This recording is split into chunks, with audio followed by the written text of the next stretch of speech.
Good evening.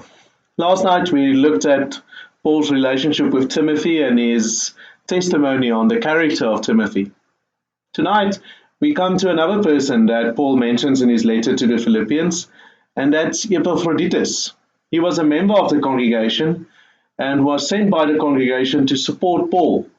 And we know from the information in the letter that Paul experienced this help from the congregation in a very intimate and personal way. The sacrifice of the congregation is reflected in the life of Epaphroditus. He embodies their sacrifice. His life becomes, as it were, the symbol of the congregation's care and concern for Paul, where he was in prison, most likely in Rome. Because they could not help Paul themselves, they sent him, Epaphroditus, to be with Paul, to help him on their behalf. They helped him by sending one of their own. We read about Epaphroditus in chapter 4, verse 18, where Paul says that Epaphroditus brought the help to him. But more is said about him in chapter 2, verses 25 to 30, where Paul says, I think it is necessary to send back to you Epaphroditus, my brother, fellow worker, and fellow soldier, who is also your messenger, whom you sent to take care of my needs. For he longs for all of you, and is distressed because you heard he was ill. Indeed, he was ill and almost died. But God had mercy on him, and not only on him, but also on me, to spare me sorrow upon sorrow. Therefore, I am all the more eager to send him, so that when you see him again, you may be glad, and I may have less anxiety. Welcome him in the Lord with great joy, and honor men like him, because he almost died for the work of Christ, risking his life to make up for the help you could not give me. Let's look at this event and see what we can learn in terms of our caring for each other and for others who dedicate their lives to the spreading of the gospel. Paul uses three descriptive terms to say who Epaphroditus is to him. He firstly calls him his brother. This is a well-known term even today, but we should guard against taking it for granted. Because in saying that someone is your brother, you're saying that we have the same father. You are saying that the bond that ties us together is more than just the bonds of friendship.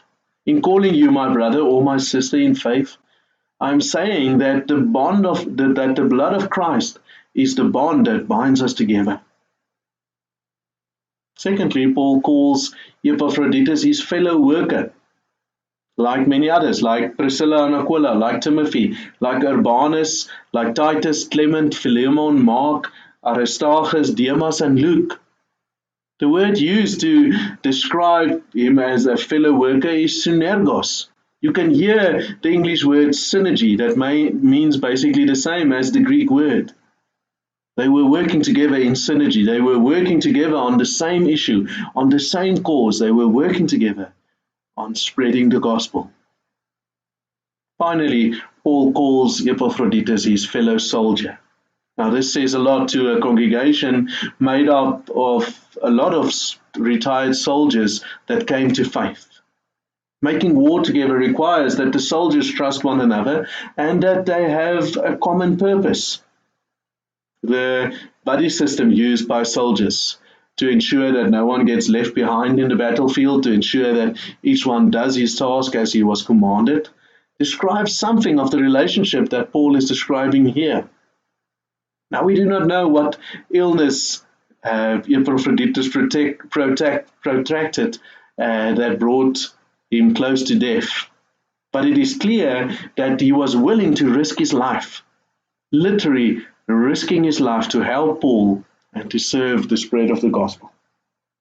Therefore, it's not without reason that Paul writes about him shortly after he tells us about Jesus Christ and his own sacrifice for us, how he humbled himself into death for our sake in the beginning of the second chapter in verse 8.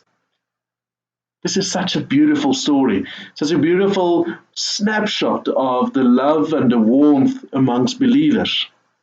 It starts with the believers in Philippi being concerned for Paul and sending Epaphroditus to him to care for him, to help him, to support him. But then he becomes ill, and Paul is concerned for his health, as is the congregation in Philippi. And when he is healed, Paul is relieved. It is a great comfort to him. But then he also realizes that the congregation is in distress because they do not know whether Epaphroditus has truly become healthy again. And therefore he sends him back to them with a letter, and so that they can see that he's been healed.